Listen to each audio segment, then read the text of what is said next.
Olá, boa noite para todo mundo. Sejam bem-vindos e bem-vindas para mais um encontro do Grupo de Pesquisa GEPLIGE. Esse é o nosso segundo encontro de 2026. A gente começa esse semestre e vamos seguir o próximo com um formato um pouco diferente. A gente está recebendo convidados especiais de dentro e fora do grupo para um dedo de prosa a partir das suas pesquisas, a partir de algumas temáticas. Hoje a gente conta com a presença ilustríssima da Eunícia, que está com a gente já há um bom tempo no grupo de pesquisa para partilhar um pouco da sua trajetória nos seus últimos tempos, o que tem investigado e tudo mais. Lembrando que esse encontro ele está sendo gravado, mas ele vai para o, não sei se é o melhor conectível, mas ele estará sendo compartilhado depois no YouTube, uma vez que a gente combinou que esses encontros que a gente também não só discute, como de praxe, né, de um grupo de pesquisa, mas também a gente tem aprendido muito com os nossos convidados e tudo mais. Então, dessa forma, a gente partilha também, democratizando todo o saber por meio das redes sociais. Então, eu passo a palavra para a líder deste grupo, a Patrícia Romano, para fazer a apresentação da Eunícia. Sejam todos bem-vindos, e hoje vai ser um dia delicioso. Então, é isso. Boa noite também a todos. É um prazer revê-los aqui, né? Para a gente ter mais um encontro aqui do GEPLIGE. Deveria ser o primeiro, né, do ano, mas já estamos no segundo, tendo em vista que recebemos o Luiz Girão no mês de fevereiro. Hoje temos, então, a presença da professora Eunícia Fernandes, membro aqui do GEPLIGE, desde o momento que nós retomamos, né, aí como grupo de pesquisa, cadastrado no CNPq. E hoje a Eunícia vai falar para nós, né, sobre literatura e história, abrindo aqui uma discussão de uma das linhas de pesquisa do grupo, né, que é a literatura e outras artes. E aí nós vamos dar início com essa frente, né, com essa interface, com essa discussão acalorada, que certamente a Eunícia trará para nós, dos meandros, né, entre a literatura infantil e juvenil e a história. Eu vou apresentar a Eunícia, para quem não a conhece. Eunícia Barros Barcelos Fernandes é historiadora com doutorado em História Social das Ideias pela Universidade Federal Fluminense. Possui mestrado em História Social da Cultura pela PUC do Rio de Janeiro e bacharelado e licenciatura em História pela Universidade Federal do Rio. Atuou como pesquisadora e professora por 20 anos no Departamento de História da PUC Rio de Janeiro. Em pesquisa de pós-doutoramento, ela estudou sobre literatura, sobre ensino de história indígena em 2014 e iniciou pesquisa sobre literatura indígena e em seguida sobre literatura de infância, participando de cursos livres promovidos por escritores e ilustradores e realizando especialização nesta área na Casa Tombada. Hoje, Eunice atua na escola básica e desenvolve nova pesquisa de pós-doutoramento, articulando teoria da história e literatura de infância. Eunice, eu e Juliana agradecemos muito, né, por ter aceitado aqui falar para nós, nesse ciclo que abrimos aqui em 2026 de discussões, e certamente todo mundo se encontra muito ansioso aqui para ouvir que você tem a trazer para nós. Muito obrigada, viu? Que seja, né, muito construtivo para todos. Nossa, muito obrigada. E, gente, eu já vou dizer, eu tenho muitão para falar. É tanto muitão que eu resolvi usar a estratégia do Francisco Camelo, e eu fiz um texto com o qual eu vou meio que negociando o tempo, para a gente realmente ficar dentro das propostas, porque a cada elemento, por exemplo, que eu trouxe para o PowerPoint, eu quero fazer uma pequena intervenção, e se de intervenção em intervenção, a gente ficaria aqui 6 meses sentados conversando. Então, eu vou seguir o texto para a gente ter um controle de tempo e termos a oportunidade realmente de ter uma conversa. Então, eu apresentar uma coisa e vocês poderem trocar comigo. O que eu só vou pedir é que a gente faça essa conversa realmente ao final, porque se nós ficarmos no processo de interrupção, aí sim vamos varar noite e Eunice não tem saúde. Bom, vou começar aqui a minha leitura e vou começar pelos agradecimentos, mas são múltiplos, vocês vão ver só. O primeiro deles é pela oportunidade de partilha de reflexões que norteiam a minha pesquisa, atividade que, vocês sabem, né, sempre nos leva a rever os preceitos, as ações e a lapidar o que fazemos. Então, é um presente para quem está sendo convidado. Pela oportunidade também, isso não é pequeno, a fala em muito foi norteada por isso, pela aproximação dentro do grupo.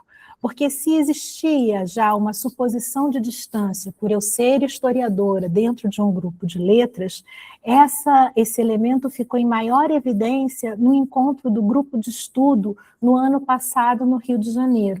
Porque logo depois da minha fala sobre literatura indígena, eu e Patrícia Romano subimos a rampa da Escola Parque, e a Patrícia falando comigo o quanto ela não sabia das coisas que eu tinha feito. Eu falei assim, olha, a gente precisa mesmo trocar mais. Nesse caso, em função do tema, eu agradeço por permitir um alargamento de compreensão sobre história, num grupo que não é de historiadores, criando oportunidade de deslocamento de premissas e permitindo entendimento de relações que ultrapassam em muito a ideia de temas históricos na literatura, muitas vezes ideia imediata quando se trata de obras para crianças. Quero também deixar registrado meu agradecimento aos colegas historiadores perdão, que prepararam uma fala especificamente para esse encontro. Obrigada. Não estou vendo ainda, mas talvez a Roberta, que foi uma dessas pessoas, venha ao nosso encontro. E algumas pessoas queridas que dividem a literatura comigo em outras esferas e estão aqui. Antes de avançar, eu queria destacar a pertinência, a sorte de falar depois do encontro do grupo de estudos, quando a Juliana propôs a discussão sobre o que é a literatura. Pois os múltiplos questionamentos apresentados podem servir de parâmetro para que vocês se questionem. Se a Eunice resolver conversar sobre o que é história, será que a diversidade de posicionamentos seria equivalente? Essa simples imaginação já me é um presente diante das perspectivas antiquadas e equivocadas que a maior parte da população brasileira tem diante do que seja essa disciplina. E queria contar também que pensar essa apresentação foi um desafio inesperado. Quando Patrícia e Juliana me convidaram, aceitei de imediato, imaginando que seria simples apresentar o que eu faço, doce ilusão. Pois no nanosegundo seguinte, eu me perguntei, não seria esse o grupo que tem mais clareza do que eu faço? Qual seria o lugar de uma fala assim? Mas ao usar a palavra clareza, eu recoloquei. De que clareza eu estou falando? Foi instantânea a lembrança da aflição que eu carrego quando a audiência é de majoritariamente profissionais de letras e de educação, pois sei que alguns elementos que exponho não serão considerados pela ausência de informações sobre o que seja a história, ou ao menos ao que eu me refiro como história. Além da polissemia do termo, que no mínimo abriga o termo que a gente usa, se grafava antigamente como história com E, a memória, a experiência vivida, a escrita da experiência. Além dessa polissemia, as transformações que ocorreram na disciplina, quase nada chegaram às escolas. Isso significa que, muitas vezes, os brasileiros são formados com percepções e conceitos do século XIX, e a gente está no XXI. E mais, a maior parte das pessoas não possui chances de, ao longo da vida, alterar os paradigmas que foram constituídos lá nos bancos escolares. Ao lembrar dessa aflição, e com o desejo sincero de troca no grupo, eu me perguntei se não seria a hora e o lugar de balizar mínimas referências a que história eu estou conectada. Comecei, então, a pensar caminhos possíveis e fui logo me encalacrando. Primeiro, eu podia pensar em avançar nas mudanças teóricas da história, apresentando relações possíveis com a literatura. Ou então, apresentar atuais grupos de pesquisa de história que estão fundados pela sua relação com a literatura. Ou eu podia ainda escolher um tema pontual e caro à história, como o tempo histórico, e analisando na literatura de infância, a partir de uma prática para propor uma reflexão mais geral. Eu podia também discutir a afirmação de Conceição Evaristo sobre a relação entre história e literatura, que é legítima e de grande visibilidade, mas que se afasta em absoluto do que eu penso. Eu podia ainda apresentar o impacto do giro linguístico na disciplina História e como a adoção de certos conceitos e visadas direcionaram fontes, objetos, metodologias e narrativas na escrita da história. Eu podia também apresentar uma discussão sobre narrativa, tema caro e fundante tanto da história como da leitura. Enfim, ainda sem esgotar as possibilidades, já se apresentava um vasto rol que eu deveria adequar ao nosso contexto, pois se todos os caminhos poderiam ser extremamente férteis, alguns não caberiam no tempo que eu dispunha, outros me pareciam que reflexões assemelhadas já teriam sido contempladas, outros me pareceram que, apesar de totalmente assentados na literatura, poderiam soar como discussão para historiadores. Ou seja, não foi fácil a escolha do percurso. Eu percebi o quanto era importante o aprofundamento sobre a história, mas não queria que ficasse como um conjunto de dados externos ao que a gente faz aqui. Sobretudo porque o que eu faço não tem nada a ver com o que os outros historiadores hoje fazem com a literatura. Sim, não é que eu seja um peixe fora d'água, mas além de desconhecer historiadores que trabalhem com livros-álbum e com o conceito de literatura de infância, nossos propósitos, meu e de outros historiadores, diante do objeto livro, são distintos. Assim, eu poderia fazer toda uma explanação sobre história e literatura, vocês conheceriam coisas novas, mas ficaríamos distantes dos interesses do nosso grupo. Eu falei que era um desafio. Mas foi da dificuldade que veio a ideia. Se eu mesma me afasto das produções históricas sobre ou com a literatura, e estou falando aqui para esse grupo, talvez fosse bacana deixar que historiadores falassem daquilo que eles fazem com a literatura, garantindo tanto uma proximidade de vocês, como também um preâmbulo para a apresentação da minha diferença. Afinal, eu sabia que teriam acesso ao texto do Peter Burke e que, apesar de datado lá do século passado, mapeia mudanças significativas que afetam as respectivas produções. Suponho que apresentar o que está sendo feito e contrastar com a minha trajetória vai gerar sentido ao que me traz a esse grupo. Assim, além de pedir que alguns colegas enviassem um pequeno vídeo contando como pensam a relação entre história e literatura e como eles agem no métier, separei também uma autoapresentação do grupo de pesquisa Laboratório de Estudos sobre Ficção e História e uma entrevista dos líderes deste laboratório. Junto de cada material, eu farei um brevíssimo comentário, só para iluminar algumas informações. Eu gostaria de apresentar outros materiais que eu separei, mas em nome do tempo, eu vou postá-los para vocês depois, contando com a ideia de que vocês vão realizar a apropriação ao molde do que acontece em vários livros-álbum. Os autores nos apresentam no início uma lógica com a qual seguimos na narrativa.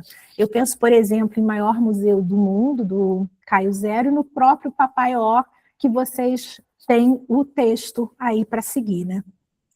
Assim, tenho certeza de que poderão fazer suas reflexões dentro do que foi proposto. Importante. Deixo registrado que fiz recortes interessados, em função de meus objetivos e maior familiaridade, pois a variedade de grupos de pesquisa e trabalhos que ligam história e literatura é muito maior.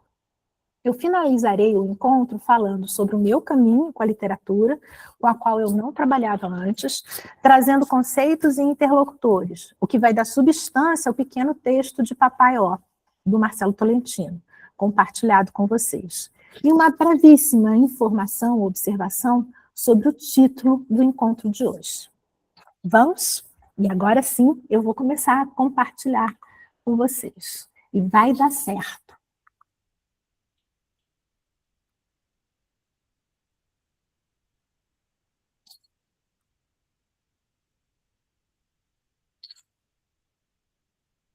Já estão vendo a primeira?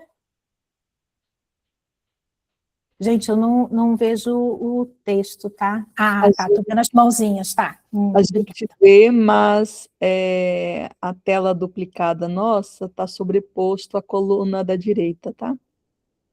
A tela duplicada nossa está sobreposta. Assim, a gente vê os slides, pelo menos na minha tela tá assim. A gente vê os Mas slides. tem como se fosse o espaço do grupo. Isso. Tá. Eu não sei como tirar isso. Você Tenta sabe? colocar o mouse em cima da palavra lá onde está Google Meet e isso, arrastar para o ladinho. Vê se você consegue arrastar. Isso. Para mim aí está suficiente. Tá. Vamos ver se vai funcionar assim ou se em algum slide vai dar a zebra, mas a gente acerta. Vamos lá.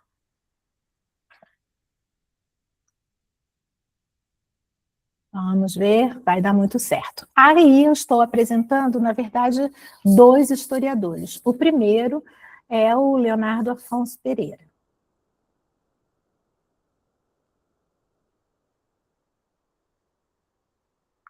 Escutaram? Está sem áudio. Então, alto lá.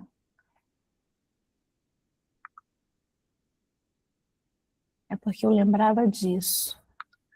Quando a gente faz o compartilhamento, tem que ver um item que eu não vi aqui, ó. Compartilhar também o áudio da guia. Não estava aceso isso.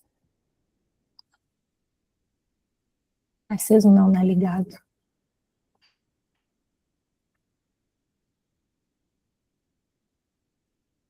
Vou colocar, por favor, me digam se vocês escutam.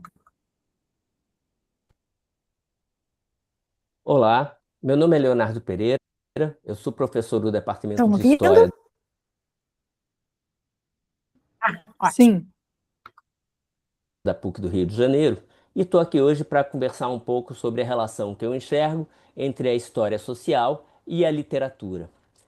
Isso porque, desde o início das minhas investigações sobre um período que vai das últimas décadas do século XIX às primeiras do século XX, eu me deparei com uma produção muito importante para as investigações que eu desenvolvia, feita por autores consagrados como Machado de Assis, Olavo Bilac e Raul Pompeia, e por outros menos conhecidos na atualidade, como Coelho Neto ou Francisco Guimarães.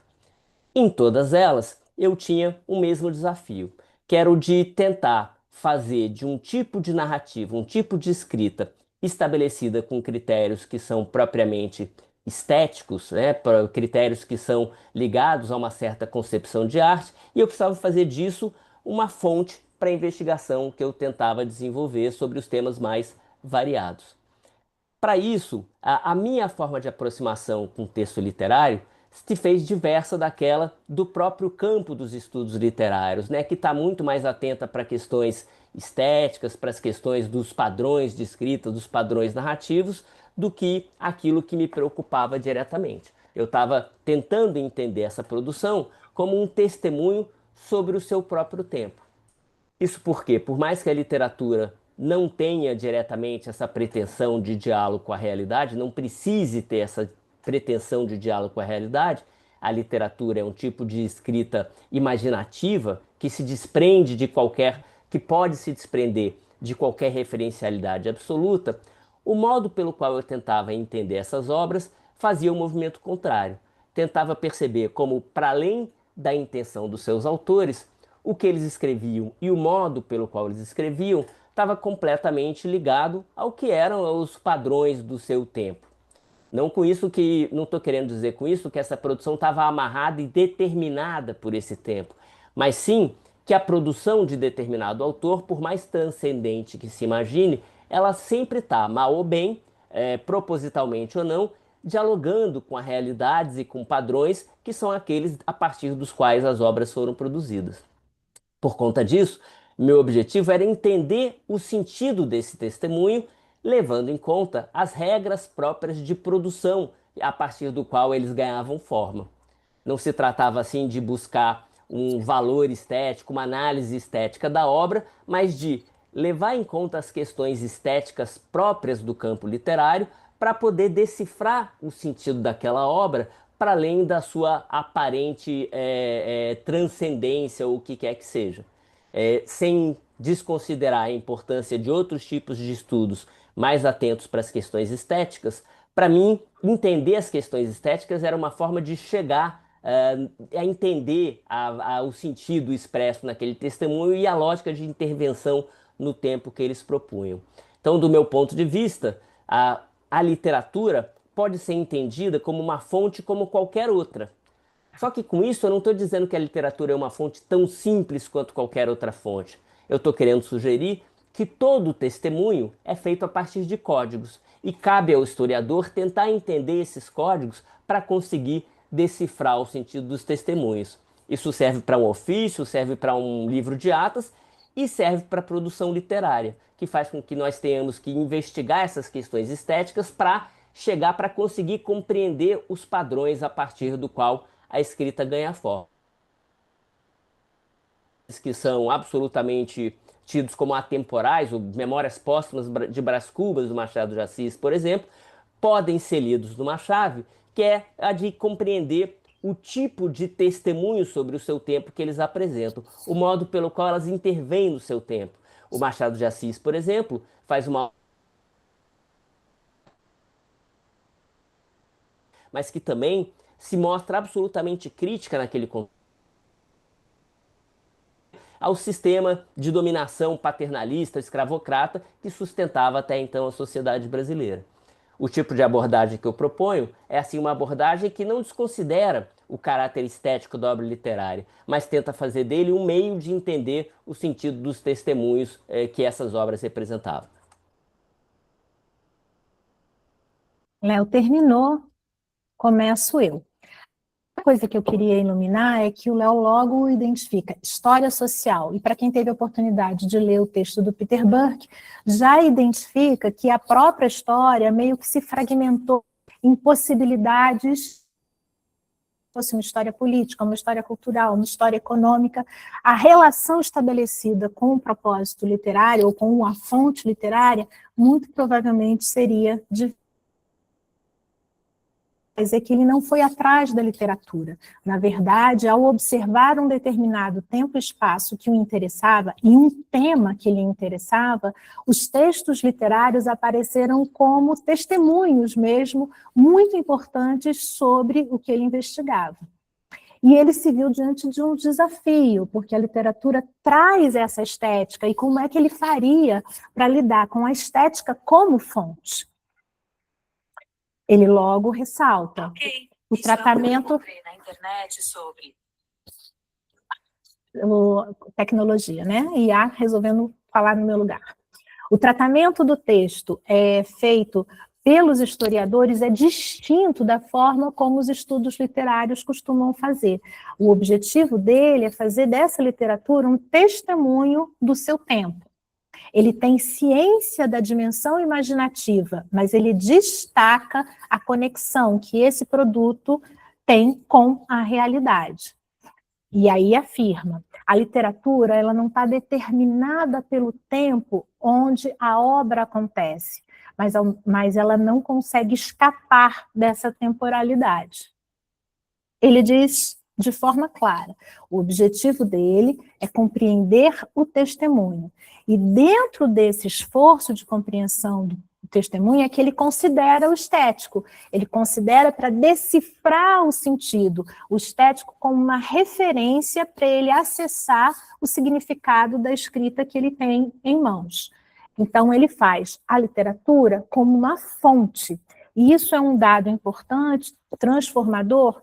A gente o Léo já está trabalhando com isso desde o final do século XX, mas, na verdade, é um direcionamento trazido pelo próprio século XX, porque quando a história foi, digamos assim, estabelecida como um saber científico, o uso da literatura era condenado, como vocês, de alguma maneira, puderam antever na discussão sobre documentos dada no Peter Burke. E aí ele fecha. Todo testemunho é feito a partir de códigos, e cabe ao historiador tentar entender esses códigos para conseguir decifrar os próprios testemunhos. A forma como o Leonardo apresenta, ela é muito próxima da maior parte das pesquisas que historiadores fazem em relação ou na conversa com a literatura. A gente agora vai ouvir a Roberta Ferreira. Olá, meu nome é Roberta Ferreira Gonçalves, eu sou mestre em História pela Universidade do Estado do Rio de Janeiro e doutora em História pela Universidade Federal Fluminense. Durante toda a minha carreira acadêmica, eu trabalhei com História da imprensa. No mestrado e no doutorado, eu trabalhei com imprensa infantil, em especial uma revista chamada Tico-Tico, que foi muito popular durante a primeira metade do século XX. A minha relação com História e Literatura entrou, então, um pouco de viés, porque me interessava, nessa pesquisa, refletir sobre as práticas de leitura e práticas de edição da revista. Pensar também como se formou uma comunidade de leitores a partir da revista Tico-Tico, já que ela publicava muitas obras literárias, muitas obras infanto-juvenis, da literatura nacional e universal. Ela publicou Viagens de Gulliver, publicou A Ilha do Tesouro, e essas publicações eram em folhetim. A revista, então, ela comprava essas edições das suas línguas, na língua em que eram publicadas, né, em francês, alemão, inglês, faziam a tradução, a adaptação e criavam as ilustrações para publicar na revista. Então, os leitores eles tinham que aguardar cada semana para conhecer uma parte dessa história. E era nessas práticas de leitura e como os leitores interagiam com a revista que eu me interessei. O campo da história da literatura é um campo bastante vasto, existem muitas possibilidades de pesquisa, e para a gente que trabalha com literatura infantil, em especial, os leitores são muito importantes. Ela sempre, durante muito tempo, né, foi vista como uma literatura menor, como uma literatura desprestigiada, porque o leitor infantil ele é efêmero, né? Ele é esperado pelo mundo adulto. Então, muitas vezes não há identificação do adulto com aquelas leituras que ele fez na infância. Mas é bastante interessante a gente poder pensar a partir da leitura infantil e da publicação também de livros infantis, que expectativas que existem em relação à infância, em relação à juventude, em relação a um leitor que se constrói durante a infância e que se concretiza possivelmente no futuro. Então, que expectativas existiam em diferentes tempos sobre esses leitores. É um campo bastante aberto ainda, né? O campo da literatura infantil, e eu convido a todos para conhecer melhor os trabalhos. Passo eu, então, a destacar algumas dessas referências trazidas por ela. A primeira é que ela também não começa direto pensando na literatura, e nesse caso infantil, né? Eu peguei um historiador que está trabalhando com uma literatura, digamos, adulta, e a pesquisa da Roberta é mais para esse nosso universo. E ela cai nessa dinâmica de pensar literatura, porque dentro da imprensa ela vai trabalhar com uma revista voltada para crianças, uma revista que fez muito sucesso na primeira metade do século XX, que foi a Tico-Tico. E já nos informa, a literatura chega de viés. Por quê? E aí ela lista. Ela estava interessada no início da pesquisa, né, nas práticas de leitura e nas práticas de edição. Estava pensando como é que uma revista poderia criar uma comunidade de leitores. E observando que essa revista publicava obras literárias, inclusive internacionais, fazendo a compra dos originais, a tradução, a adaptação, a ilustração. E começa a trabalhar a partir de uma reflexão sobre essas obras não eram entregues inteiras no formato livro, elas eram folhetins entregues periodicamente para seus leitores. Então, a pesquisadora passa de uma reflexão sobre a produção da revista à recepção dos leitores. E logo nos diz, olha, o campo da história da literatura é uma vastidão. Ela traz com essa frase uma informação diferente. Nesse caso, história da literatura é também um campo que o historiador trabalha, mas que é diverso, tanto da estratégia de pesquisa da própria Roberta como do Leonardo, que estão investigando um determinado material para pensar um contexto, ao invés de tentar fazer, digamos, uma sequência, uma historicização das produções literárias no tempo. E ela avança pensando a literatura infantil, dando destaque à importância dos leitores na forma de pensar sobre essa literatura. E aí é importante que a gente leve em consideração que a fala dela já apresenta um pouco os resultados da pesquisa de quem está trabalhando com as primeiras décadas do século XX. O que ela coloca? Olha, antes a literatura infantil era tida como menor. Sabemos nós que ainda em muitos espaços essa é uma referência regular, mas para pensarmos o início do 20, ainda muito mais forte. E esse muito mais forte tem a ver, está relacionado a um outro entendimento do que seja infância, do que seja literatura, como é que é o permear entre essas informações. Ao ponto dela dizer, olha, naquele momento a gente tinha uma percepção de uma efemeridade do leitor, porque ele seria superado pelo mundo adulto. E esse adulto não estaria conectado com as leituras da sua infância, como se fossem momentos totalmente apartados. É uma realidade muito distinta daquela que a gente vive agora no século XXI. Ela traz ainda um elemento importante, que ela pensa a própria literatura infantil e a preocupação, né, a orientação das publicações, da edição de infantis, é um campo rico para pensar as expectativas daquela sociedade em relação ao que é a infância, o que é a juventude, como é que se constrói um leitor. Então fica nítida essa conversa social, a compreensão de uma determinada cultura e de uma ambiência social a partir da investigação das obras literárias. E diz, a literatura infantil é um campo aberto na história, quase que fazendo um convite. Porque se lá ao início eu disse que eu não consegui ainda encontrar, e caso alguém escute, por favor, fale comigo, historiadores que trabalhem com livro-álbum, com literatura de infância, a própria literatura dita infantil, pouquíssimo espaço tem no campo dos historiadores. Aí eu trago, né, para vocês duas referências desse laboratório de estudos sobre ficção e história. Nem vou comentar separado, já coloquei na própria apresentação que eles fizeram no Instagram. De natureza interinstitucional, vocês observam que os líderes são de duas instituições diferentes, o FRJ e PUC-Rio. O ULEF formaliza uma dinâmica antiga de discussões sobre a ficcionalidade. Antiga discussão, então esse papo não é novo.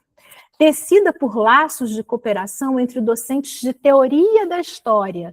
Então não são, nesse caso, pessoas que estejam investigando, como os dois já citados, um tempo específico, o tempo do Machado de Assis, o tempo do Tico-Tico. Mas o pensar a teoria, as ideias sobre o que é história. Docentes sediados no Rio de Janeiro. Essas discussões são animadas pelo interesse em investigar na historicidade das formas literárias, e aí a gente já vê um destaque, né, da forma literária, o elemento estético quase que se tornando um dos materiais a serem tratados, Interesse em investigar na historicidade das formas literárias diferentes configurações de um saber da história. Então, como essa literatura atinge, foca, de alguma maneira, ressoa no pensar da história. História permeável à imaginação dos possíveis, às nossas utopias, a como pensamos a nossa sociedade. Humanos e não humanos, utópicos e distópicos. Esperamos fomentar atividades conjuntas, estimular parcerias com áreas afins e fazer da reflexão teórica o locus da experimentação conceitual e do ensaio, de formas não dogmáticas de exposição. Então, além de trazer o elemento estético para o campo da própria discussão sobre história, lança-se aqui uma ideia de formas não dogmáticas de exposição, porque tradicionalmente o historiador faz historiografia, ele registra as suas reflexões num texto, e aqui abre-se a possibilidade de outros elementos para a apresentação dessas reflexões. Vamos continuar com esse laboratório, mas de uma forma diferente. Aqui nós temos os dois líderes, a Luísa e o Henrique, numa pequena entrevista que eles ofereceram em 2024, quando eles promoveram o primeiro Seminário Nacional História e Ficção, as formas do desencontro. Eu cortei algumas partes, ela é bem pequena, mas eu ainda cortei, mas vale a observação de um conjunto. Nasceu a ideia de cooperação entre as teorias literárias e da história no LEF? Aí o Henrique responde. É uma peculiaridade do campo da teoria da história, em diferentes programas de pós-graduação do Rio de Janeiro, ter muitos pesquisadores interessados em investigar as diferentes configurações de um saber sobre a história permeado pelo imaginário ficcional. Então, isso já é antigo e é volumoso. A conversa mantém-se acesa na academia. Essa característica tem produzido muitos trabalhos em parceria, em eventos, bancas, orientações e também frequentes aproximações com colegas das letras e, em menor medida, da filosofia. Eu e Luísa, que trabalha no Instituto de História do UFRJ, fundamos o LEF para formalizar essa dinâmica, já antiga de colaborações, além de fomentar novas parcerias e atividades conjuntas. Formas de encontro e desencontro, como diz o título, estarão no Seminário História e Ficção, realizado essa semana. Luísa responde. As relações entre história e a ficção nem sempre foram pacíficas, embora o seminário privilegie a relação e as especificidades dos discursos histórico e ficcional como um problema moderno e contemporâneo, destacado em vermelho, porque aqui se fala da época moderna, época contemporânea, não que estejamos falando do agora, mas dos momentos de fundação desses saberes de uma forma apartada. Esse problema se coloca, pelo menos, desde a separação entre história e ficção, com a definição de um estatuto científico da história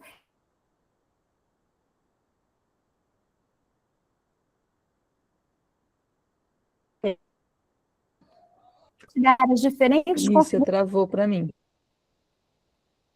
Você deu uma travadinha, Onícia.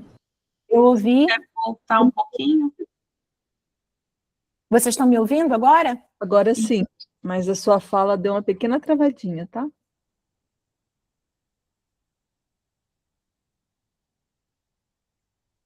A gente não sabe se você está travada. Não sabemos. Agora a gente não sabe se estava travada ou estava pensando. Ah, não, eu estava pensando o que eu ia fazer com o slide, que eu tinha mudado ele de posição. Então, estou falando, estou aqui, vou reler esse slide. Tá tudo ok agora? Sim, sim, pode continuar. Então, bora lá. Então, volto, que formas de encontro e desencontro, como diz o título, estarão no Seminário História e Ficção realizado essa semana. E a Luísa responde que essas relações entre história e ficção nem sempre foram pacíficas e que eles, como pesquisadores, vão, digamos assim, privilegiar a relação desses dois campos como uma questão moderna e contemporânea, de um determinado tempo. E volto para a parte que está sublinhada em verde. Esse problema se coloca, pelo menos, desde a separação entre história e ficção, com a definição de um estatuto científico da história e a procura de um estatuto próprio para o ficcional nos séculos XVIII e XIX. À luz disso, nosso interesse com o seminário é investigar as diferentes configurações históricas do problema. Interessa-nos perguntar sobre as relações entre os discursos históricos e ficcionais, seus fundamentos específicos, suas interseções e diferenciações, e como essas relações se modificam historicamente. Nas narrativas contemporâneas, a linha entre ficção e história parece cada vez mais tênue. Quais os limites da ficcionalidade para a historiografia? A Luísa responde. Desde as décadas de 70 e 80, a teoria da história e a teoria da literatura, com autores como Hayden White, Paul Ricoeur, Catherine Gallagher, Linda Hutton, ou mesmo com a própria literatura modernista e pós-modernista, tem problematizado esses limites e focalizado o que esses gêneros teriam em comum. São construtos linguísticos convencionalizados, são intertextuais e mobilizam dispositivos retóricos em suas representações da realidade. Nas últimas décadas, com a incorporação dos debates sobre memória e das perspectivas anticoloniais e decoloniais, que trazem à tona, e aí eu complemento, né, trazem à tona vozes antes silenciadas e formas de dizer antes silenciadas, e com a produção de obras literárias marcadas pelo hibridismo formal e pela interseção entre o histórico e o ficcional, o debate sobre os limites entre história e ficção ganhou um novo fôlego entre os teóricos da história e da literatura. Nossa ideia não é a de tomar qualquer partido a priori, defensivo ou iconoclasta, sobre os limites, mas colocar em confronto e discussão diferentes modulações do problema. Última parte da entrevista.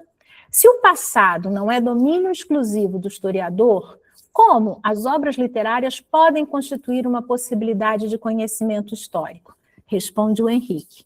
Uma obra ficcional, para dar mais precisão ao termo literário, pode e tem sido usada como fonte, já vimos isso hoje, para muitas pesquisas historiográficas, mas dizer como isso ocorre implicaria levantar uma infinidade de possibilidades teóricas e metodológicas difíceis de se resumir aqui.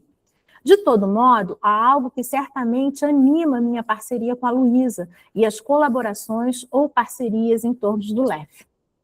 E destaco em vermelho, porque aí, informo, o Henrique é o meu supervisor de pós-doutoramento, temos uma proximidade de pensamento. Reconhecer a ficção como uma forma de pensamento que sempre traz algo de concreto e histórico, embora reelaborados numa lógica discursiva própria, que inventa palavras, sintaxes, línguas e imagens, e assim fazendo, desloca lugares comuns, incomoda o familiar e faz pensar no que ainda não foi pensado. Por acaso, ontem à noite, li a poeta mineira Henriqueta Lisboa, que dizia ser o papel da poesia tumultuar as palavras, umas prontas para o jogo, outras intactas à sorte, conforme o sangue que as gera, o incentivo que as abrasa, conforme a língua que as solta ou que as segura na raça. Daí, um grupo de estudos sobre ficção e história só pode ser conforme a língua que o gera e o abrasa, um laboratório. E aí eu complemento, uma experiência. Vemos aqui nitidamente que eles estão falando da literatura de um outro lugar que não apenas de fontes. Fechamos esse momento. Fechamos esse momento para a gente começar a falar um pouco, bom, mas o que a Eunícia tem a ver com isso, né? E aí eu vou começar a contar um pouquinho de mim.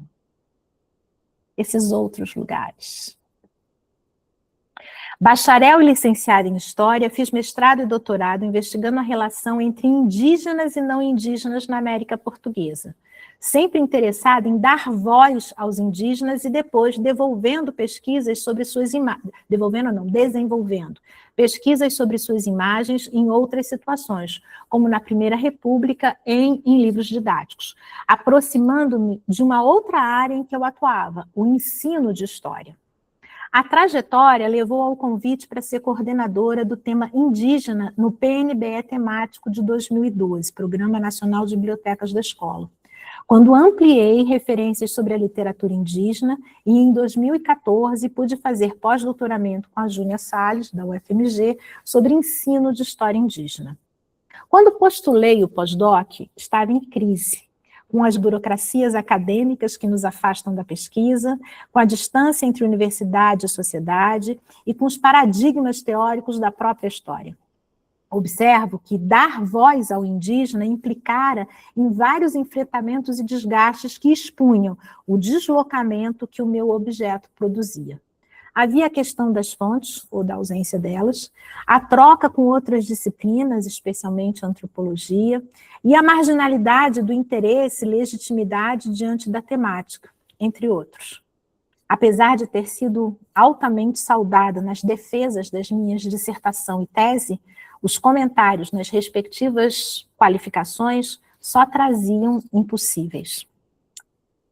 Apesar da belíssima imagem que vemos, acredito que a alteridade desconcertava e parecia não caber nas matrizes logocentradas da academia. De fato, não cabiam. E uma história vivida pela minha supervisora à época, a Júnia Salles, exemplifica. Ela ministrava o curso de Metodologia da História para um grupo Pataxó, da licenciatura intercultural da UFMG. Uma aluna traz uma questão mais ou menos assim. Professora, nós conversamos com os pássaros. Eles trazem notícias dos nossos antepassados. Eles podem ser fontes históricas?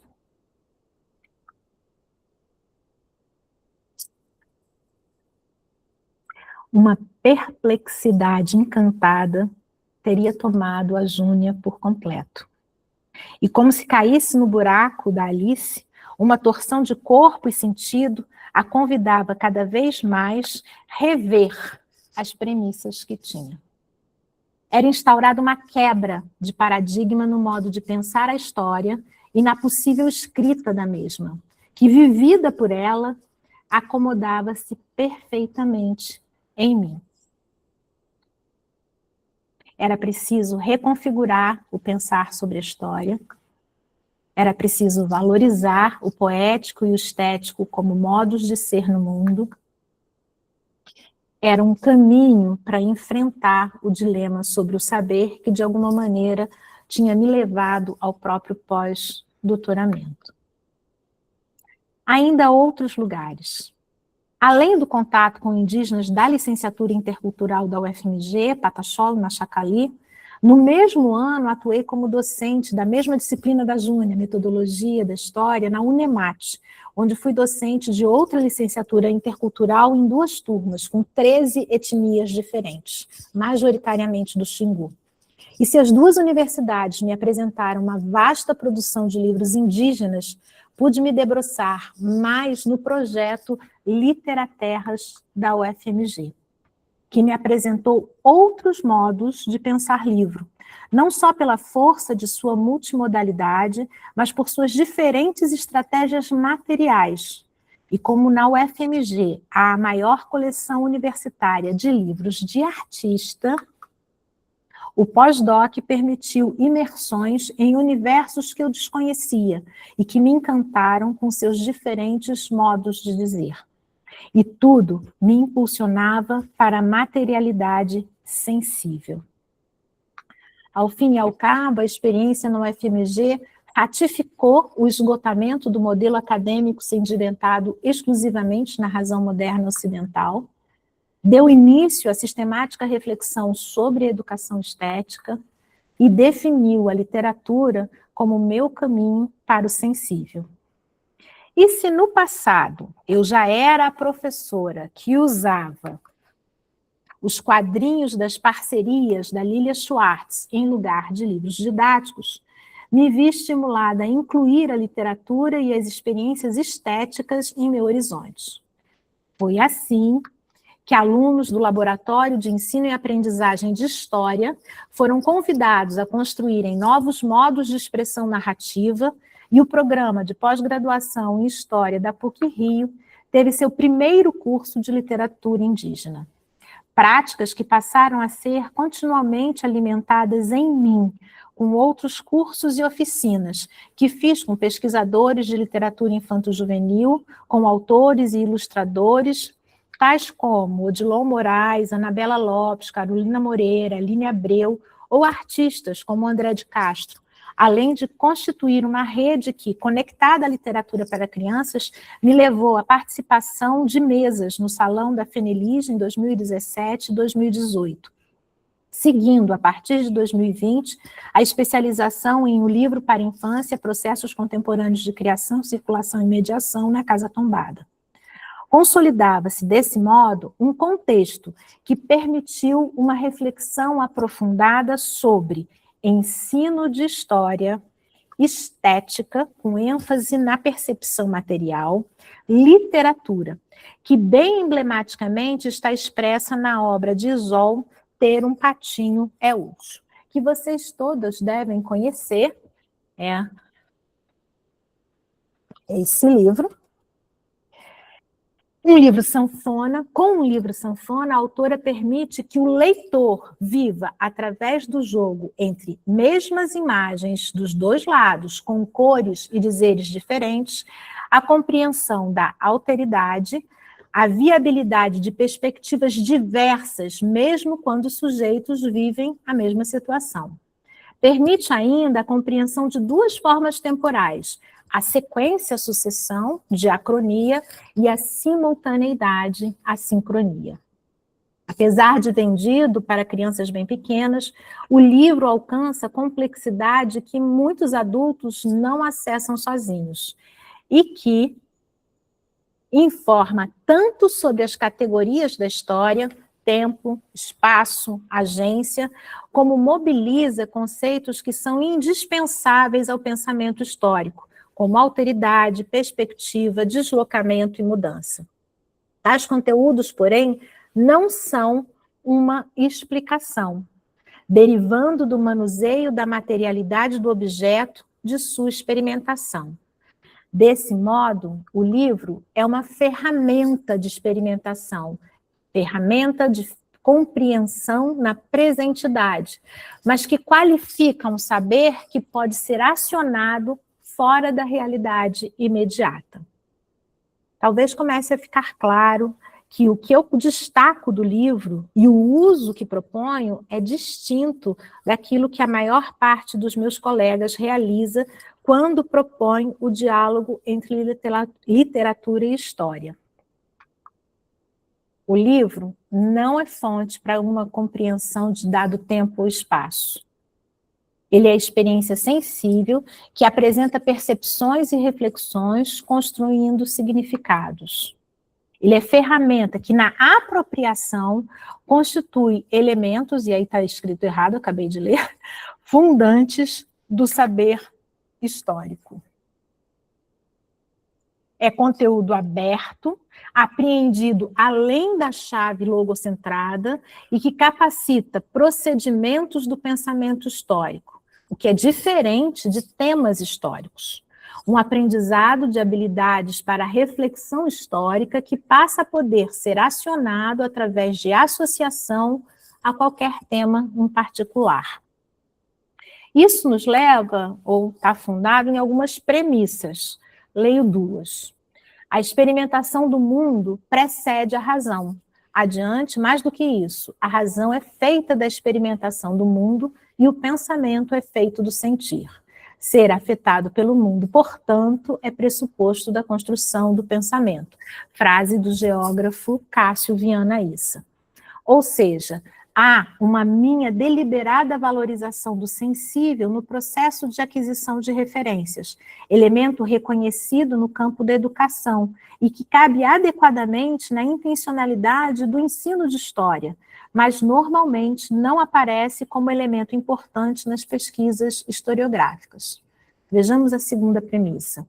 O homem necessita estabelecer um quadro interpretativo do que experimenta como mudança de si mesmo e de seu mundo, ao longo do tempo, a fim de poder agir nesse decurso temporal, ou seja, assenhorar-se dele de forma tal que possa realizar as intenções do seu agir, do teórico da história, Jörn Husing.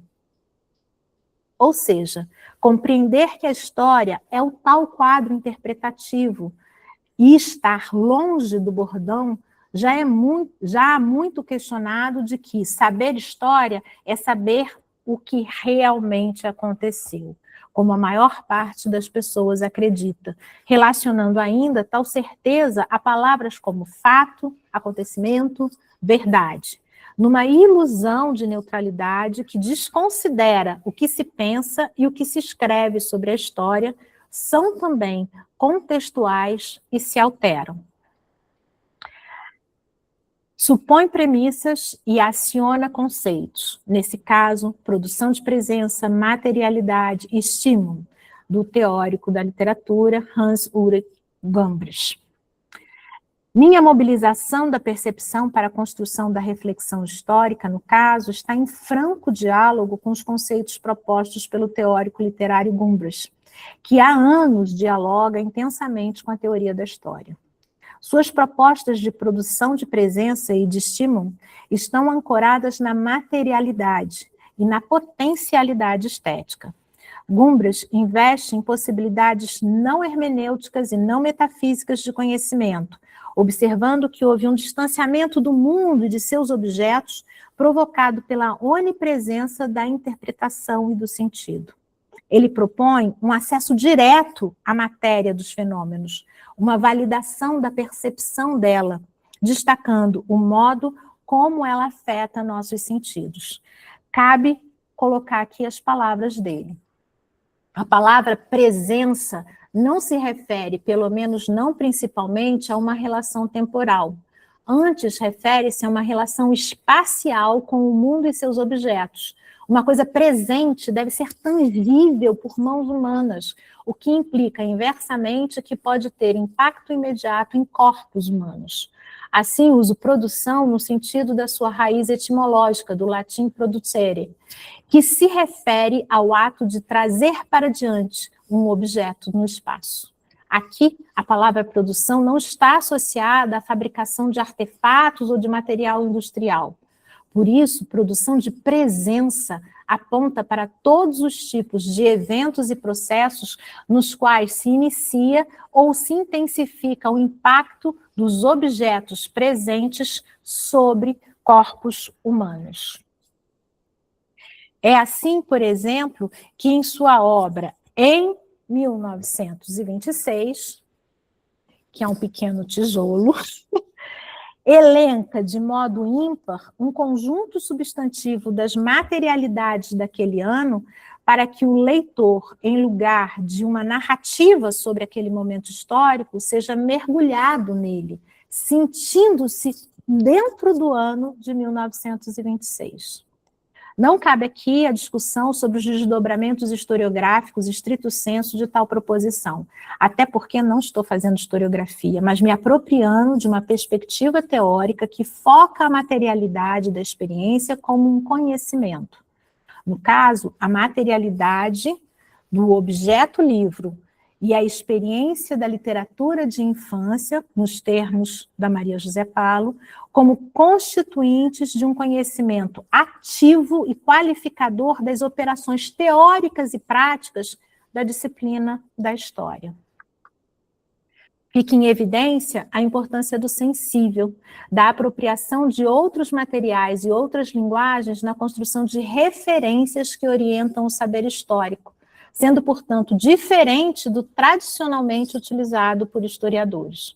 Distingo-me de meus colegas por não ter a intenção de fazer da literatura um testemunho-fonte sobre um dado tema no tempo e espaço, mas por dar a ver a potencialidade de uma experiência específica, acionar modos de proceder que qualificam o pensamento histórico. Qual experiência específica? A leitura e o manuseio de um livro-álbum. Retomando as categorias da história, tempo, espaço, agência, vejo na obra Papaió, de Marcelo Tolentino, um possível exemplo, no caso, com maior potencialidade no processo de aquisição da ideia de agência, de ação, de protagonismo, por ser ela tema, ao mesmo tempo que é característica intrínseca da linguagem dos livros-álbum, onde imagem, texto e design exploram simultaneamente a autonomia de seus campos, o destaque da sua voz, e as suas articulações criadoras, convidando o leitor a ser coautor. Como Odilon Moraes aponta, o livro-álbum conta através de ausências, de provocados intervalos que são provocativos e que mobilizam o leitor ao ponto de que se possa dizer que a criança se torna leitora quando compreende os saltos. Identificando os intervalos, o leitor, criança ou não, constitui para si a autonomia das partes, ao mesmo tempo que observa e se conscientiza de conexões possíveis e daquela realizada por ele. Assim, ele efetiva processos de cognição simultâneos aos de consciência dos processos. Ao acessar as diferenças entre as partes, identificar as conexões possíveis e deliberadamente constituir a sua escolha, a sua ação, ele qualifica habilidades de inferência indispensáveis ao pensamento histórico. Volto ao Riesing. O homem tem de agir intencionalmente para poder viver.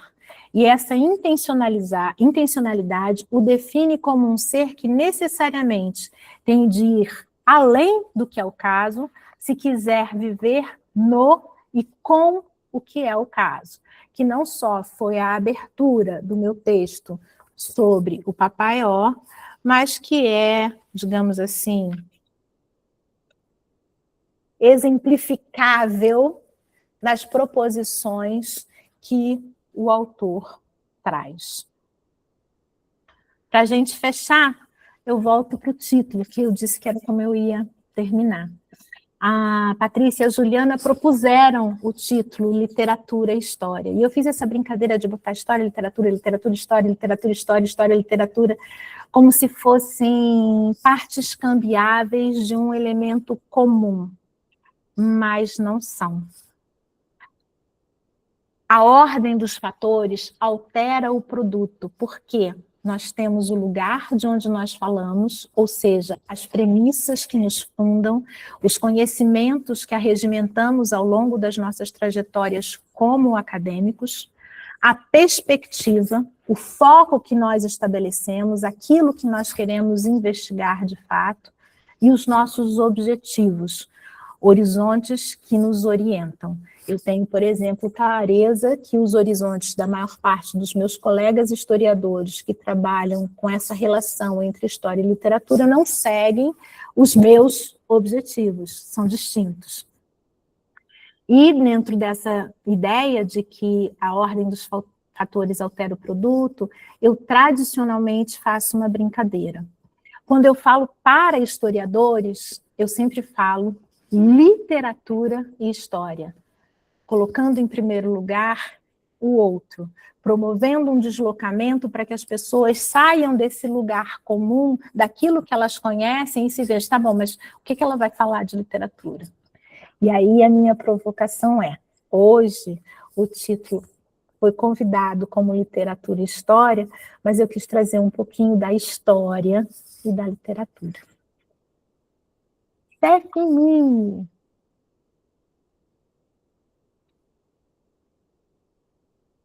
Deixa eu descompartilhar aqui, gente.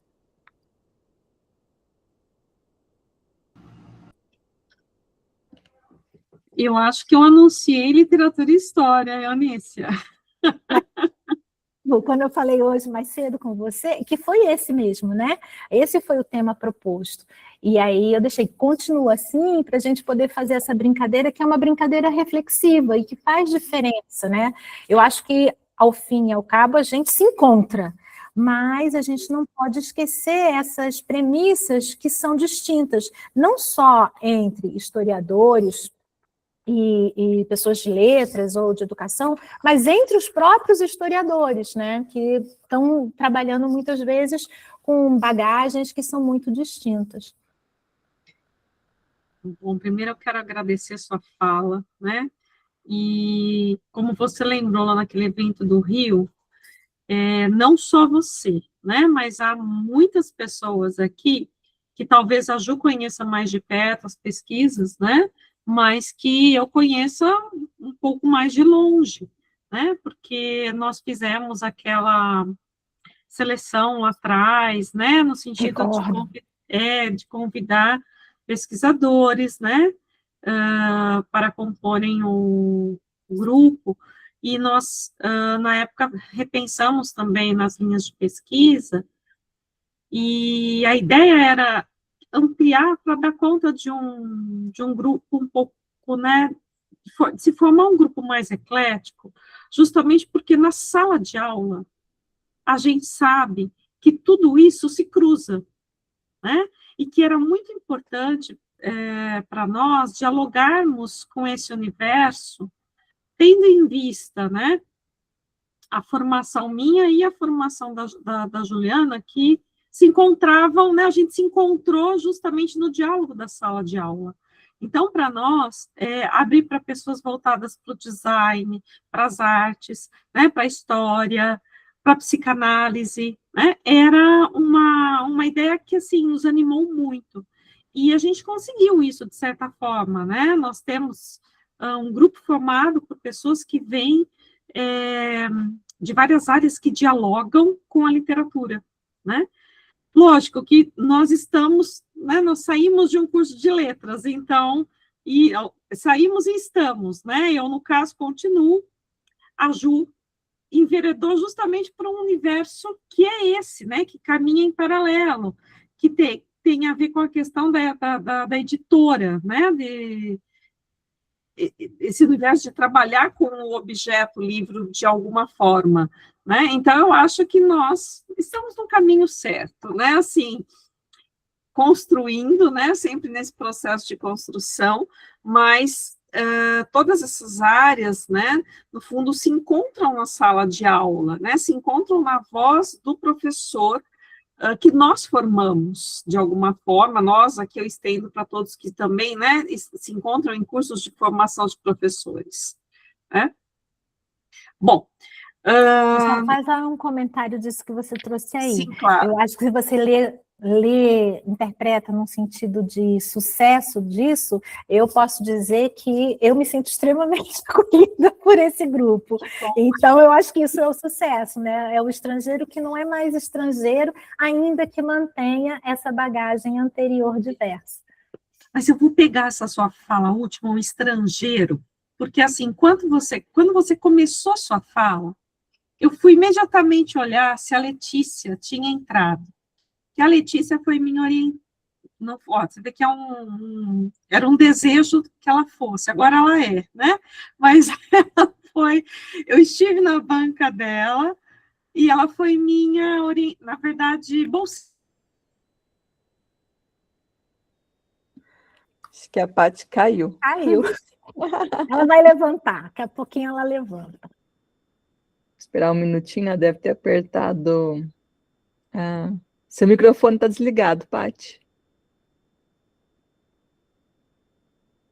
Ainda está desligado, pronto. Desculpem, eu bati na tela aqui, ela é touch, caiu. Então,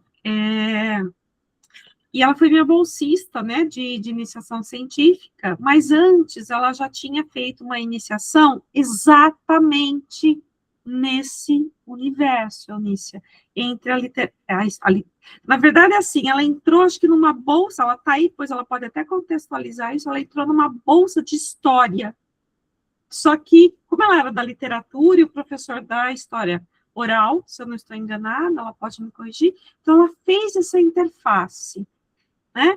E na banca isso foi muito bacana, sabe? De ver como ela, assim, tinha uma professora da história, né? Uma banca muito diferenciada, um TCC com 3 pessoas na banca, quer dizer, nem no mestrado a gente coloca 3 pessoas, mas no TCC dela eram 2 da área da literatura e uma professora da área da história e obviamente, orientador dela, né?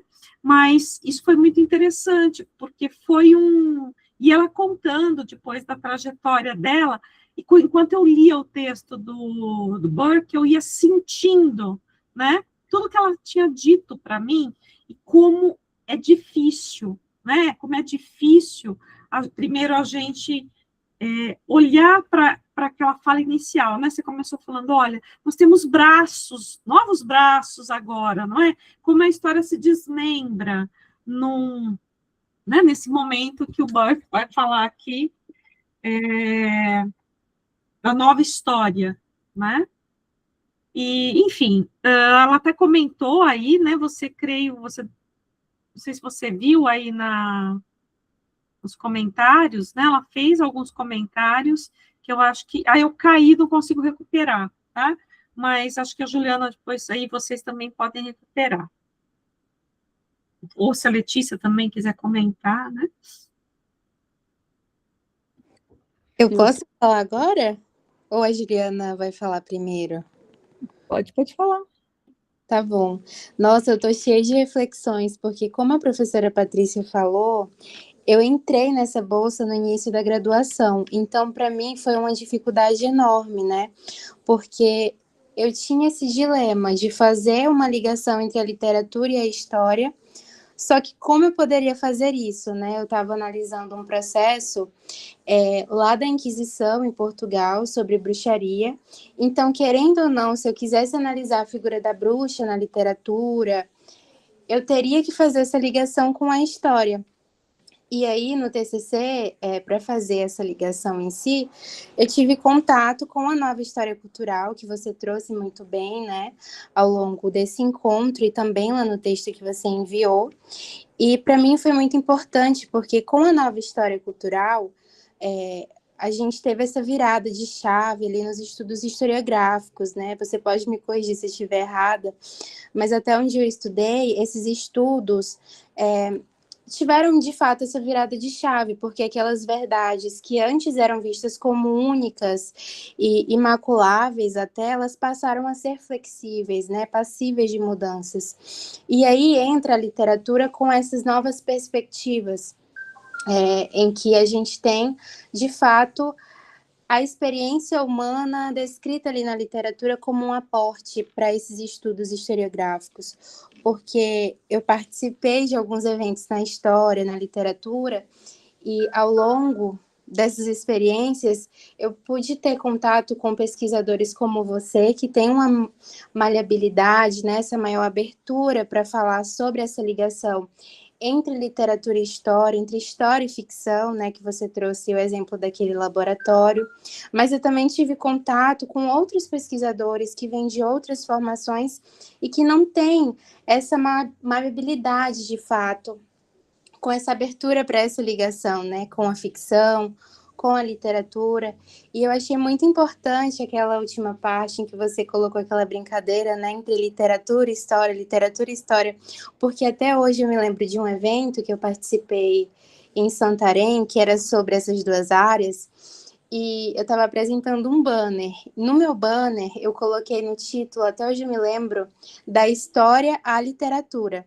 E uma professora da UFMG, se eu não me engano, foi no meu banner e me falou: como que você coloca da história à literatura? Você sempre tem que partir da literatura porque é a sua área, né? A sua perspectiva. Mas quando você trouxe essa brincadeira, eu fiquei, assim, encantada, de fato. Porque me gerou essa reflexão. Será mesmo que sempre tem que seguir essa ordem, né? E agora no mestrado eu procuro aprofundar esses debates, sempre buscando essa abertura que a literatura nos permite ter com outras áreas, como a história, a arte, enfim. Eu achei muito importante a sua fala nesse momento. Quero só fazer um comentário, Letícia. Muito, muito gostoso a gente ver um processo de envolvimento nessas questões desde o início da graduação, como você disse, que tem a bolsa, mas a minha fala é sobre essa professora que se aproximou de você junto ao banner, né? Que o tempo inteiro você, agora falando, nessa visão mais aberta, que visão fechada, né?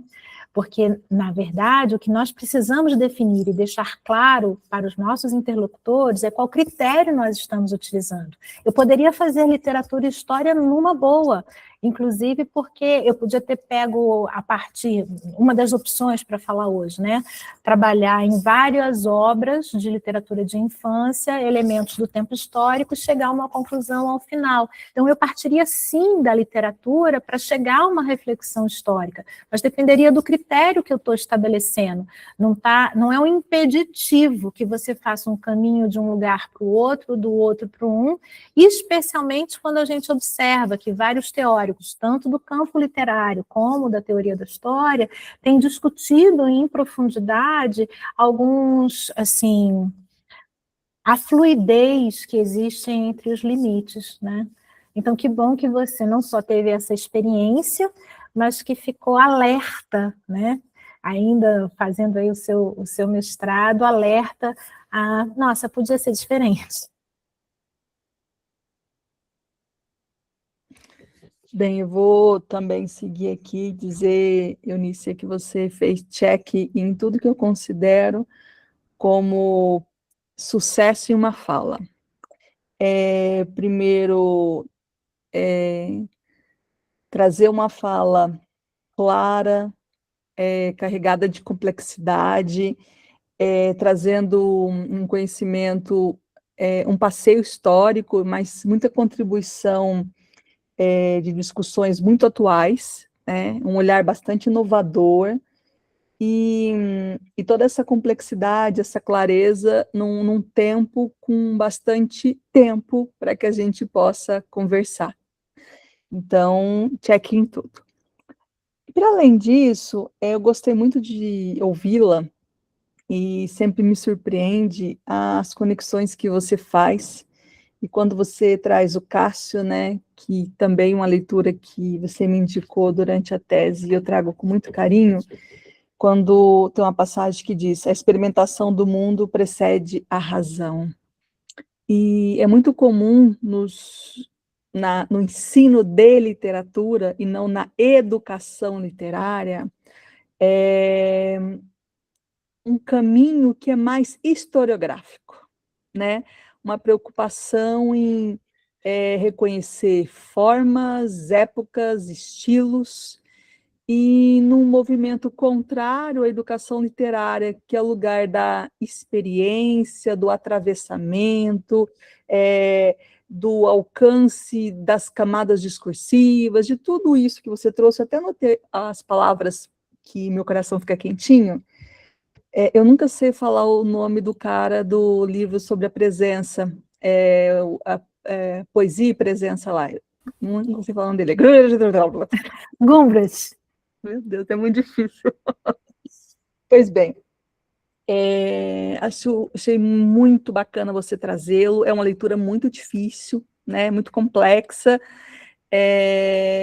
mas traz para a gente uma chave do que é educação literária, né?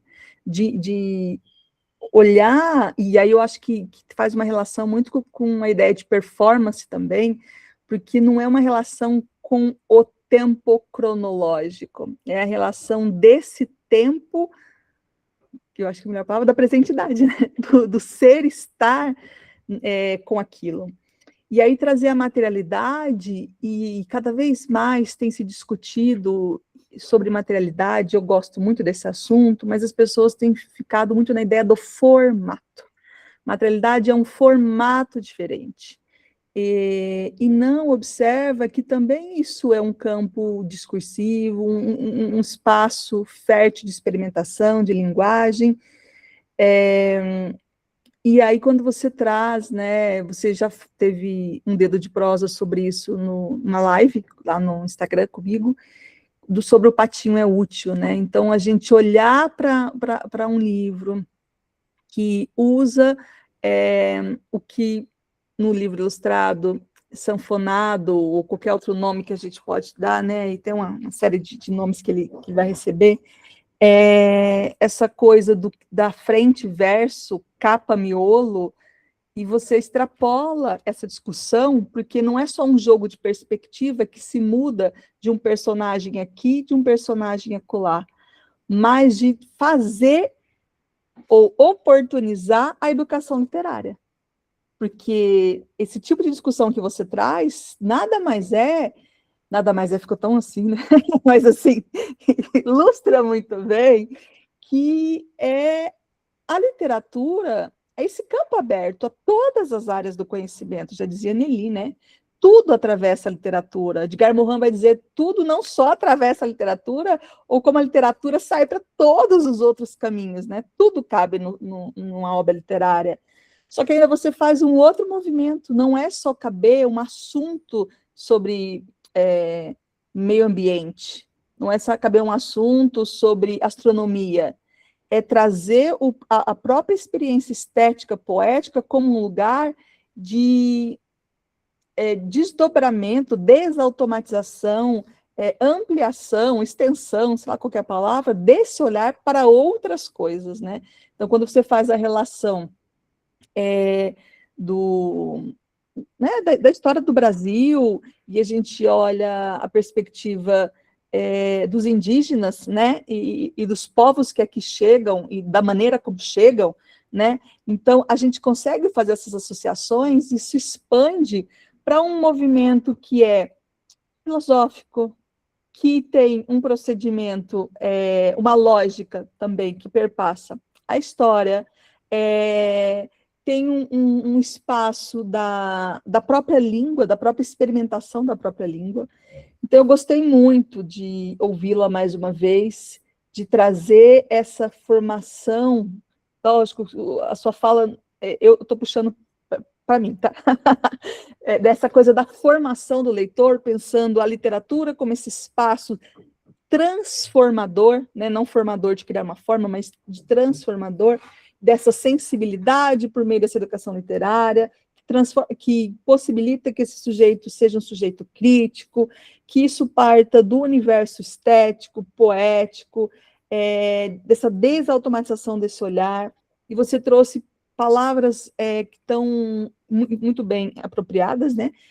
Apropriadas não no sentido de estarem bem colocadas, mas apropriadas também de um conhecimento muito, muito bem empregado da ideia de literatura de infância, de livro-álbum, que é uma escolha, né, entre tantas outras, mas que aí também demarca o olhar que você tem. Então, assim, para mim faz mais sentido você dizer livro-álbum do que qualquer outra. Para mim faz mais sentido eu usar o livro ilustrado, mas da lógica que você traz, essa coisa do álbum demarca muito isso, então é muito bacana ver isso. Então, dizer mais uma vez que eu fico muito, muito feliz de você estar presente nesse grupo, e é uma pena que a gente tem um encontro só por mês, né? Para que a gente pudesse também ouvir tantas outras pesquisas que aqui a gente tem, que atravessam tantas outras áreas, porque quando a Paty me chamou para o JEPLIGE, né, vocês já conhecem a história, né? Uma das coisas que eu trouxe era o desejo de olhar para as materialidades, mas principalmente para a formação do leitor. E a gente foi alinhando as linhas que existiam de pensar a conexão entre as áreas do saber, da gente olhar para a formação leitora, e por mais que você, aparentemente, tenha trazido uma discussão, uma reflexão dentro de uma área, literatura e outras áreas do saber, na verdade, você perpassou praticamente todas elas. Você falou sobre as materialidades, você trouxe para a gente essa coisa da formação do leitor, mesmo que não tenha sido diretamente a sua fala, mas ao conceber e trazer essa lógica de uma educação literária, sim, está trazendo esse desabrochar, esse sujeito sensível e crítico, e tantas outras, né? Se a gente for pensar da própria linha da Amazônia, das narrativas indígenas, só uma piadinha, só faltou o Lobato, que é uma das nossas linhas aqui.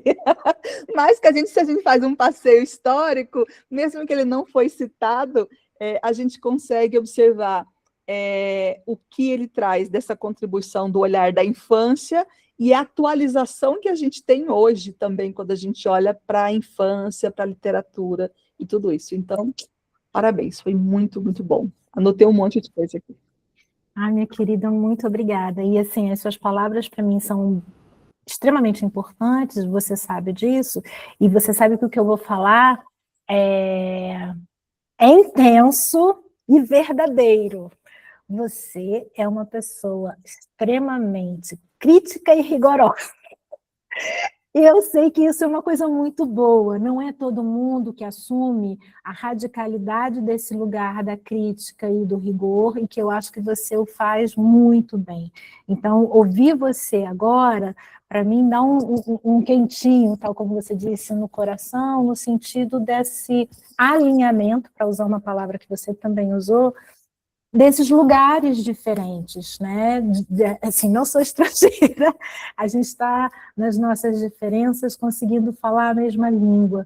Então, assim, eu estou super feliz com essas suas observações, né? Até esse pequeno detalhe que você fez como comentário, que, nossa, como é precioso, dizendo, eu prefiro, o meu lugar é álbum ilustrado, no seu lugar você dizer livro-álbum, porque são diferenças e que mostram justamente a sua sensibilidade, essa dimensão de criticidade, esse rigor na análise daquilo que está sendo apresentado. Então, assim, ó, muitos corações.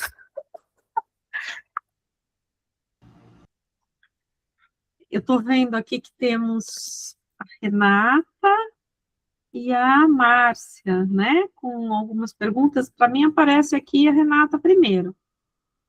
Ok? Então, Renata, sinta-se à vontade. Boa noite. Meu áudio é meio ruimzinho, dá para ouvir? Tranquilo? Pronto. Na verdade, assim, super agradecer, porque nem chega a ser popular, não chega a ser uma pergunta, né? Mas, assim, eu estava comentando isso, me senti muito sendo puxada por você. Desculpa, Renata, mas eu não estou conseguindo ouvir nada. Nada. Desculpa. Tá? Melhorou alguma coisa, mano? Tá bem baixo, mas assim, levemente dá para ouvir. Mas está realmente baixo. Mas se você falar um pouquinho mais alto, como você fez da última vez, melhora bastante. Posso tentar escrever também, se vocês preferirem depois. Mas, enfim, me senti... Dá para ouvir? Melhorou? Estou gritando, o prédio todo está ouvindo aqui que eu moro. Me senti muito esse pai com essa cara no celular sendo puxada por essa criança. Verdadeiramente. Esse deslocamento que você provocou, que eu acho que provoca, né? De pensar a história. Teve uma coisa muito impactante no seu texto. Não vou mentir, não. Assim, a gente vai tão condicionado com as coisas que quando eu li essa coisa assim que você fala que o pensamento histórico não está atrelado à memorização de eventos e personagens específicos. E aí tem até um pouco daquilo que a Ju falou, né? Que o que condiciona muito o ensino dessas áreas, desses saberes, né? Mas essa ideia de a capacidade de relacionar ações efetivas em certos tempos e espaços, construindo um mapa de orientação para as novas ações. E a partir do momento que a literatura transforma, e a gente precisa ter essa chave, né? Saber decodificar, saber chegar nesse lugar, como a gente, de fato, né, entende essa perspectiva pela experiência, de estar mudando ali, saindo. Como eu saio daqui transformada, mudada, né? Eu acho isso assim, muito forte, né? Essa ideia de como mobilizar essa experiência leitora, porque ela é de uma potência incrível, né? E principalmente da perspectiva da história, porque aqui, viajando, a gente, como a gente perde tempo com esse ensino de história, não é perder tempo, mas assim, como a gente perde potência, né? A gente poderia inserir tantas coisas, os campos poderiam dialogar tão mais, né? E eu agradecer também esse grupo, exatamente por trazer tantas perspectivas, tantos lugares de ver, de olhar, de se mobilizar. Eu estava com meus alunos essa semana, vários de jornalismo, dizendo assim, eu não gosto de ler, eu não gosto da leitura. Eu falei, gente, vocês não têm chaves, talvez vocês precisam encontrar chave para entrar, né, na leitura. Encontre suas chaves, depois busque outras, aceite o desafio de catar uma chave para entrar em algum lugar. Vamos transformar isso numa experiência assim, né, bacana, assim, que vocês encontrem seus lugares também. Então, eu acho assim, muito obrigada mesmo, assim, tanto pelos textos dos dois, e pela experiência de ouvir também, muito organizado o pensamento. Embora não seja da área, os textos, o acesso, as pontes, as chaves que você entregou para a gente entrar nos lugares, super grata de estar transformada. Obrigada. Muito bom, é bom, né, ouvir essa questão da organização a que a Renata fez referência, porque, de fato, né, Eunícia, essa preocupação, né, que quem vem de uma outra área, né, e trazer esse diálogo de forma que as pessoas participem dele, né, eu acho que isso ficou muito, muito, muito agradável na forma como você estruturou, né, e a gente, de fato, consegue ver essa linha, né? E passar por ela, né? Ficar nesse pêndulo, que eu acho que é um pouco essa ideia, né? Da,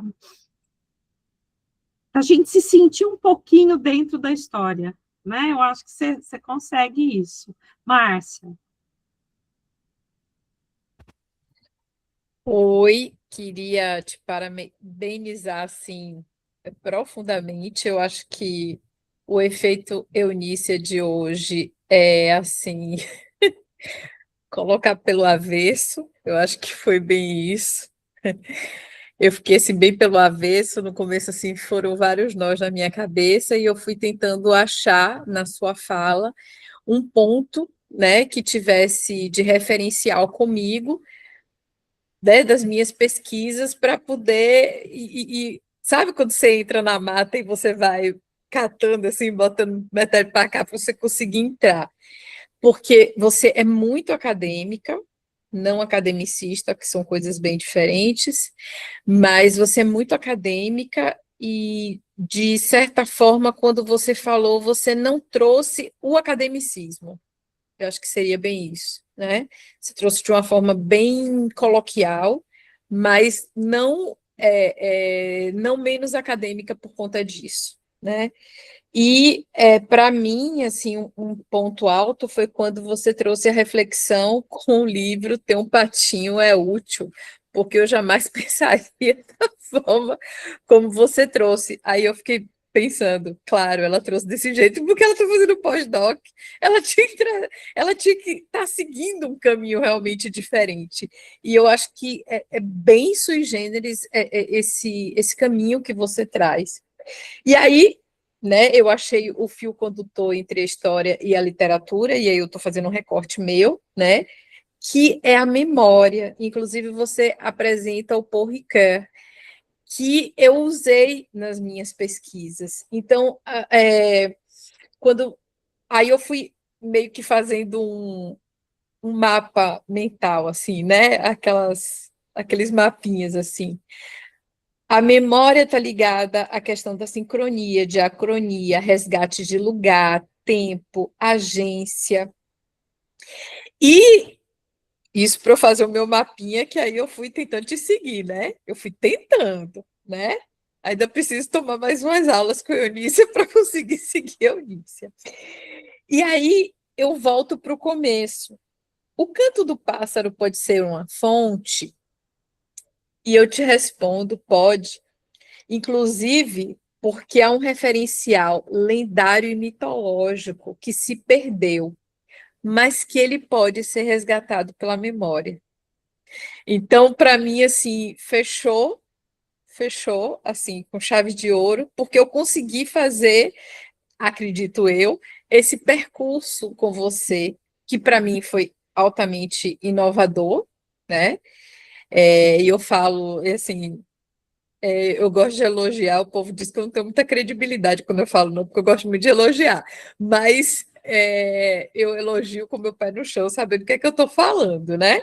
Porque, né, somos pesquisadores aqui.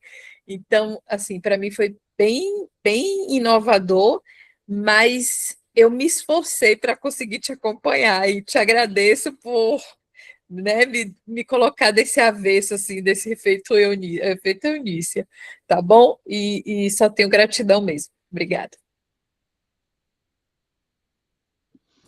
Algo que a Márcia falou, que eu acho que é bem interessante, e a gente, eu não vou dizer falar a palavra sorte, porque eu e Patrícia, a gente sempre escolhe as coisas muito a dedo, mas que os convidados que nós tivemos até então, todos eles tinham algo em comum, né?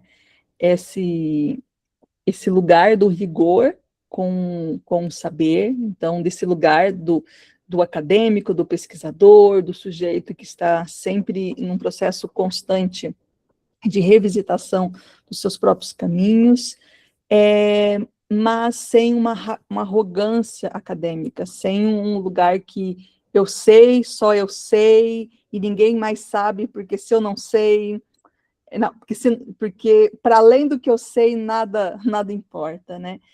E você faz um movimento muito bacana, e cada um dos convidados fez a sua forma aqui, né?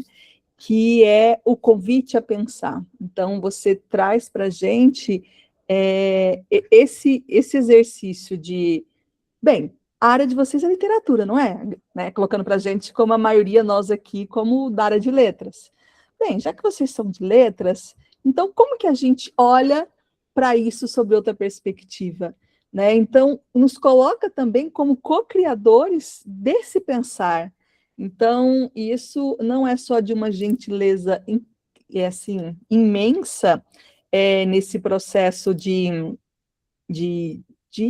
intercâmbio, né? de saberes, mas também acho que tem muito alinhado com o GEP Lige, que é uma das coisas que a gente fala há muito tempo, que esse grupo ele é diferenciado porque a gente não quer ter certeza das coisas, a gente quer ter boas perguntas. Tanto é que nós já fizemos, quem está aqui há muito tempo, né, no grupo, nós já fizemos exercícios e tanto eu como Patrícia, como orientandas, ex-orientandas da Marisa Lajolo, então a gente aprendeu isso com ela, que é colocar o seu próprio texto à prova e dizer, e aí, como você enxerga isso do seu lugar, da sua perspectiva, da sua área, do seu campo, da sua experiência? Então é muito bom te ouvir, e aí falando com a Márcia, né, há um rigor, há eu vou usar essa palavra do academicismo nesse lugar da metodologia, mas há uma democratização e uma abertura para que a gente também participe. Então, mais uma vez, muito bom. Eu queria dar uma moça que falou na sua fala, ela estava aqui, não estava? Ela saiu, acho que já há algum Se a tempo. Roberta chegou, eu não cheguei a ver, porque quando eu coloco o PowerPoint, eu não vi mais de vocês. Só daquela primeira vez que teve a superposição, mas depois eu não vi mais. Então, se ela entrou e ela saiu, eu não soube. A que falou sobre o tico-tico. Isso, Roberta Ferreira. Então, e aí, linkando, então, o que eu vou falar é uma sugestão, pode ser que ela conheça, tá? Se você quiser passar para ela, e linkando com o que a Ju falou do Lobato, né? Esse livro aqui, não sei se alguém... Deve ter alguém que conheça, lógico, aqui, né, Ana Lúcia, Livros Infantis Velhos e Esquecidos, que é um título que retoma, acho que um texto do Benjamin, se eu não estou enganada, tá? Ele é feito por duas historiadoras, né, que são a Gabriela Pellegrino e a Patrícia Tavares Raffaini. A Patrícia Raffaini é especialista em Lobato, né? E ela vem da história social. Então, talvez aí, né, a gente também pense um pouquinho, porque ela talvez uma das pessoas primeiras que trabalharam com cartas de crianças, que é um gênero, né, dentro da próprio curso de letras, bastante hoje questionado até por conta de cartas, né? Ninguém quase mais, ou não, talvez não escreva mais cartas, né? E a própria carta dentro do universo da história, né? Enquanto documento ou não, né? Documento histórico ou não. Então, enfim, eu acho que faz aqui um link até, né? Com as discussões da linha do Lobato. E aqui dentro tem um artigo muito bacana sobre a revista O Tico Tico. Pode ser que ela conheça. Esse livro, se eu não me engano, ele tem um PDF dele disponível na internet. Ele acho que pela Brasiliana, tá? Se eu não estou enganada. E pode ser que até ela conheça, ou pode ser que não interesse, ou pode ser que haja até mais interesse em relação a outros textos que tem aqui dentro, porque foram, né, o livro foi organizado por 2 historiadoras, tá? E a última questão que eu queria trazer é a seguinte: eu não sei, a gente não quer extrapolar o horário, né? Faltam 7 minutos para as 9. Eu queria só lembrar, antes disso, tem alguém que gostaria de fazer uma pergunta, comentar ainda? Senão eu abro aqui a minha fala e deixo a minha fala. Eu acho que, né, a questão da gente também ser democrático aqui e abrir para todo mundo. Não? Então, eu vou só rapidamente. Logo que eu comecei a ler um dos textos, né, o do Peter Burke, no segundo parágrafo, nas 2 últimas linhas, ele diz assim: atualmente, a verdadeira identidade da história econômica está ameaçada por uma proposta de controle de um empreendimento jovem, mas ambicioso, a história do meio ambiente, às vezes conhecida como eco-história. O texto aqui é de uma edição de 92, eu não fui olhar se essa é a primeira edição, mas o contexto que ele traz aqui é década de 80, né, e década de 90.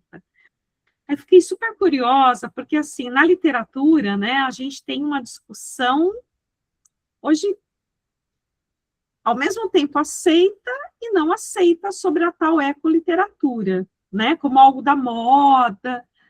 Como é que hoje, do ponto de vista da história, isso se encontra? Você tem alguma informação sobre essa questão da ecohistória? Assim, na verdade, não tem nem... Eu não sei, eu não sou especialista na área, mas eu acho que esse termo nem se fixou como tal. Mas uma história do meio ambiente, uma história ambiental, se fixou, ganhou fôlego. Inclusive, o Pádua, do FRJ, tem um trabalho muito sólido sobre isso, mas eu vou dizer que, de uma maneira em geral, ela acaba sendo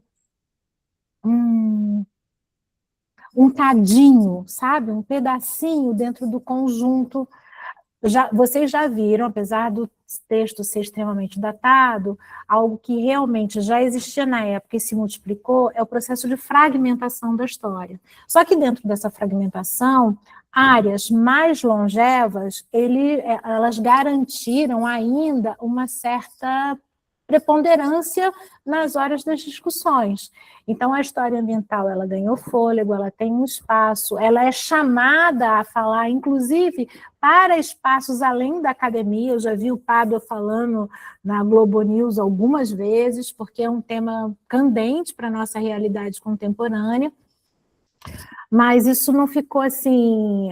Ali aparece, né, como uma coisa iniciando, e lembrando, 92 foi quando se publicou no Brasil. O texto dele original é de 91, mas 91 nós estávamos vivendo a Eco 92 no Rio de Janeiro. Então, para pensar como o ambiente internacional estava se voltando para essa conscientização de um problema ambiental. Mas a história ambiental ela é um braço importante, com muitos desdobramentos, com escolas específicas para isso. Então, não ficou no cantinho, não. Ela cresceu. Obrigada aí pelo esclarecimento, né? E acho que, então, fechamos aqui a fala da Eunicia. Ju? Sem som. Acho que sim. A gente tem alguns recadinhos, né?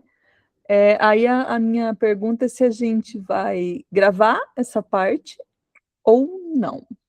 Acho que a gente pode fechar aqui a gravação, né? Fechamos aqui, agradecendo. Tudo bem? Tudo bem, Ju? Tudo bem. Fechamos aqui, né? Agradecendo. Para quem não esteve presente, ter a informação também. Tá. Agradecendo muito a Eunicia, por tudo que você apresentou aqui para nós, pelo cuidado, né? pelo didatismo, como lembrou a Márcia Tutuba, né? Porque é difícil, né, essa transposição aí, né, da gente sair do universo das letras e tentar compreender como funciona a história. Eu digo que acho difícil porque eu senti muito isso ao participar da banca da Letícia, né, e um esforço, né, e também porque a gente percebe o preconceito, né, porque tem muito preconceito ainda em relação a essa mistura, digamos assim, né, a essa possibilidade de discussão, ainda frentes muito duras, né, que defendem o seu ponto de vista, como diz o Burke, né, anterior ainda, né, do século XIX, né, ainda essa visão bastante enrijecida sobre o universo da história, assim como nós temos algo muito parecido no universo da literatura, né? Então, agradeço muito, Eunice, em meu nome da Juliana, né, pela gentileza, pela dedicação que certamente você teve aí, né, um tempo dedicado a falar conosco. Muito obrigada. Ju, você vai parar? Tem peraí que está sem som. Tem uma fala aqui da Isa, agradecendo também, Eunice, a você, né, e outros membros aqui colocando também agradecimento. Então, como a gente vai encerrar a gravação, mas a gente continua aqui ainda resolvendo as coisas da nossa vida acadêmica, para deixar registrado. Então, mais uma vez, muito obrigada, Eunícia, a todos aqueles que vieram também hoje prestigiar não só a sua fala, mas conhecer um pouco do nosso grupo de pesquisa, e que a gente possa ter mais e mais oportunidades como essa, de ouvir não só pessoas de fora do grupo, mas do próprio grupo, trazendo grandes contribuições para a área da ciência das linguagens. Então, parabéns, vou encerrar a gravação e a gente dá continuidade na parte prática. Só um minutinho.